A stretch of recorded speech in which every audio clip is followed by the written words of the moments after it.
Hey everybody, today I wanted to show you how you can design and stitch this holiday embroidery in about an hour. For this project, you're going to need some fabric and a 5-inch embroidery hoop, an embroidery needle, a sharp pair of embroidery scissors.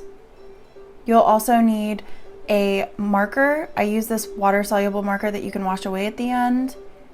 And you'll also need some embroidery thread, and I'll leave the colors on the screen. I'll also be finishing the embroidery with a piece of fabric and a hot glue gun at the end if you'd like. That's totally optional, but if you have it, great. I wanted to share with you guys a free resource called Canva. If you haven't heard of them before, it's basically a design application that you can download onto your phone, or you can also use on the computer. And they have a lot of good fonts that you can use for your embroidery. So I'm going to be using this, and I'm just going to use an A4 document, and I'm just going to add a bit of text to it and pick the font that I want for my embroidery.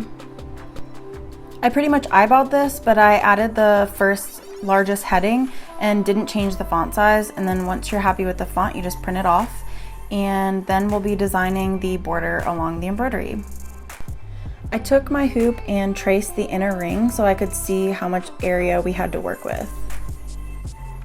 I wanted my embroidery to look pretty handmade, so I'm not making this super symmetrical or anything like that, but basically what I ended up doing is just drawing some curved lines, trying to evenly space them out just by eye all the way around the circle.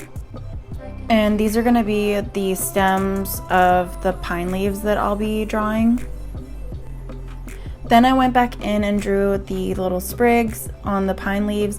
I'm doing this like super quickly, and I'm only going to be using this as a rough guide. I just wanted to kind of have a general shape for the pine leaves so that I had something to go off of when I was embroidering.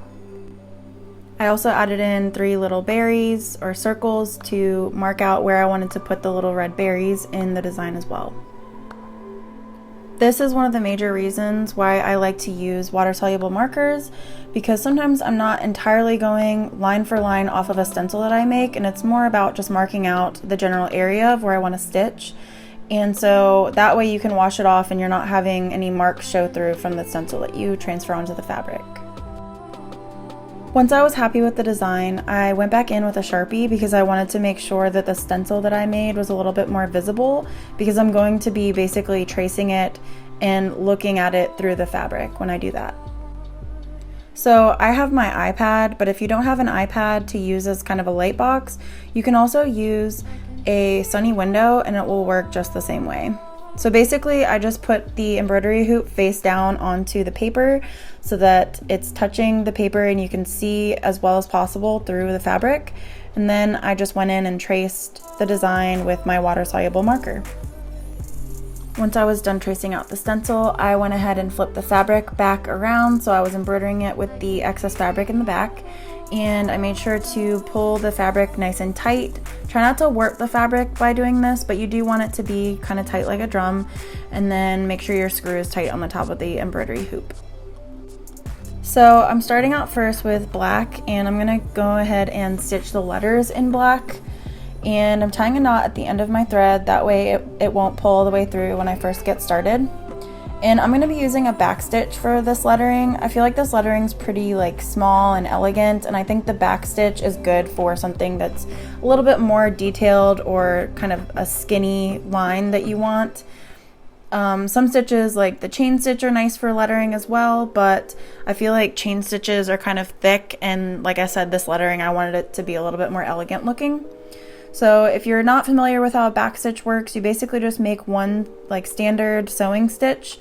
You skip a little bit of room and come back up through the fabric, and then you go back down where that first initial stitch was made. So you're essentially just making stitches and you're kind of going backwards as you go along. Some tips that I wanted to share with you guys about embroidering lettering would be to really focus on making sure that your stitches are nice and even, and that each stitch butts up against the last stitch, because if you end up having like pieces of fabric kind of in between the stitches, it looks kind of jagged. And the other thing I wanted to point out also was that when you're going around a curve, it is beneficial to make your stitches a little bit smaller and it'll make that curve look a little bit smoother. If you're making too large of back stitches, the lettering will look kind of jagged and not smooth at all.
So once you're done with a piece of thread, I just wanted to show you how you can end your stitches. Since this is just going to be hanging on a wall and you don't need it to be like super secure in the back, I like to just kind of twist the thread underneath previous stitches I've made a few times, and that will be enough to make sure that your stitches don't fall out.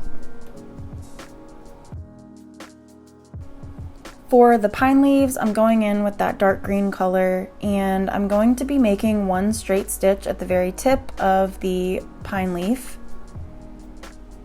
And then for the rest of the pine leaf, I'm going to be going in with a fly stitch. So you're going to start at the very edge of the second pine leaf, and then you're going to go over to the opposite side to the very edge.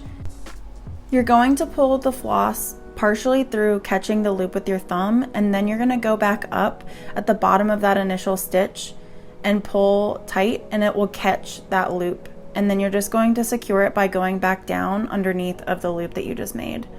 And I'm just going to be working these stitches down each one of the pine needles, and then we'll be going back in with a back stitch to fill in the stem.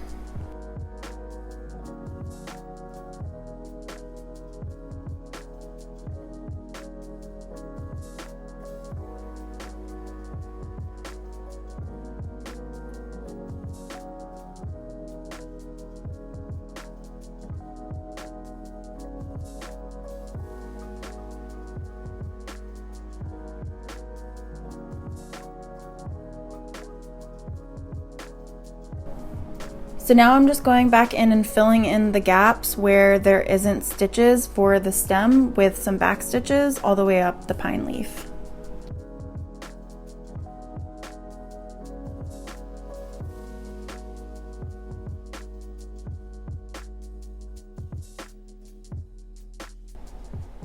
So now for the berries, I'm just going to do 3 little French knots.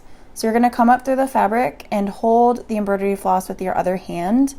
You're going to twist the floss 2 to 3 times around your needle and then go back down in or right beside the hole that you came up through and pull tight. The key to this knot, it can be a little bit tricky. You want to make sure that you're holding the embroidery floss taut in your hand, because you want to make sure that the knot forms nice and small and tight, because sometimes it can get like kind of caught when you pull it through. So with a little bit of practice, you'll be able to get it.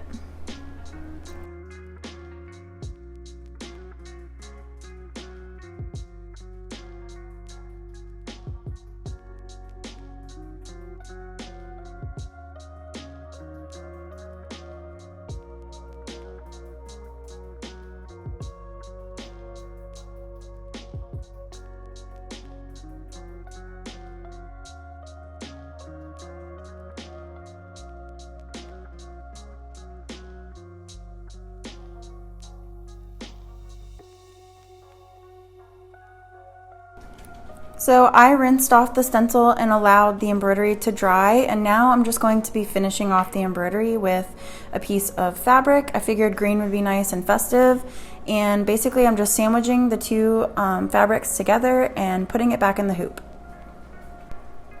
Double check that your design is completely centered in the position that you'd like it in, because we're going to be trimming the fabric and securing it, and once you do that, you're not going to be able to resituate it. Once you're happy with the way the design looks, I'm just going to be cutting the bottom layer of fabric all the way down to the hoop.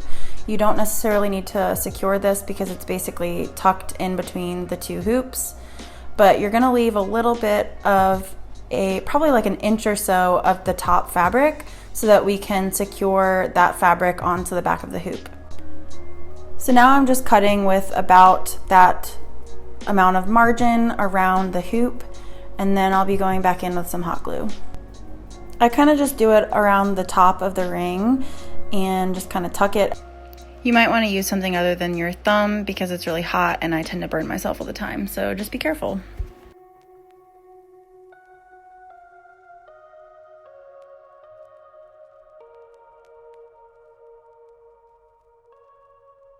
I hope you guys enjoyed this project. Like and subscribe if you'd like to see more embroidery tutorials.